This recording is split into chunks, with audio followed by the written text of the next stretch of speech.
Éditorial du numéro de novembre 2012. Le salafisme revient au cœur de l'actualité.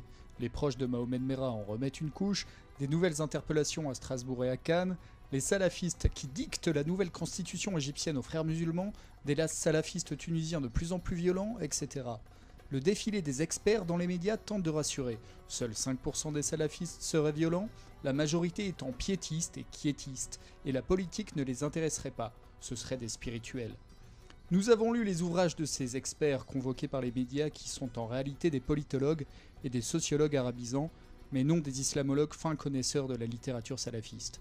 Leurs contradictions, édulcorations et inexactitudes sont examinées. La France en 2022, nous nous sommes prêtés au jeu de la prospective. Tout comme des démographes avaient imaginé la France du futur en annonçant une Europe submergée à 30 ans, ainsi que l'avait fait Alfred Sauvy dans un ouvrage en 1987, nous avons extrapolé les tendances en matière sécuritaire, religieuse et démographique. Aucune prétention scientifique, mais de quoi provoquer la réflexion. L'Assemblée générale des évêques a encore une fois été l'occasion pour ceux-ci de s'inquiéter, non de l'islamisme conquérant, mais des catholiques qui ont peur de celui-ci. Monseigneur Daguins, évêque d'Angoulême, compare même l'anti-islamisme à l'antisémitisme. Ils sont devenus fous.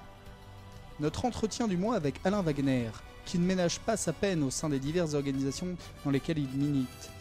L'Union de défense des citoyens et contribuables, qui est en pointe contre l'Institut des cultures d'islam financé par la mairie de Paris, cache-sexe d'une grande mosquée.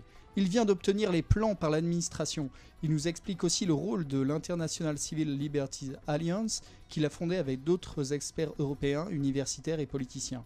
Leur présence à la dernière réunion de l'OSCE a dérangé le mois dernier. Important dossier sur les frères musulmans égyptiens. Une fois de plus, mais l'actualité est importante. Nous avons retranscrit le discours du guide suprême Mohamed Badi du 31 octobre, où il affirme ne pas vouloir négocier à l'ONU avec Israël. Autre document, le communiqué intégral des frères sur leur vision de la charia. Enfin, comment les salafistes ont imposé leur vue dans le contenu de la nouvelle constitution égyptienne. La charia devient source fondamentale du droit. Ces trois informations ont été occultées par les médias français. Le directeur du journal Al-Arabiya, Abdulrahman Al-Rachid, donne son analyse sur les liens étroits entre salafistes et frères musulmans. Nous avons traduit sa tribune parue le mois dernier. Enfin, actualité européenne, notamment au Danemark où, après l'Allemagne, les appels sonores du muezzin vont être autorisés. Le mensuel de l'Observatoire de l'islamisation, 25 pages au format PDF, 4,7 € sur www.islamisation.fr.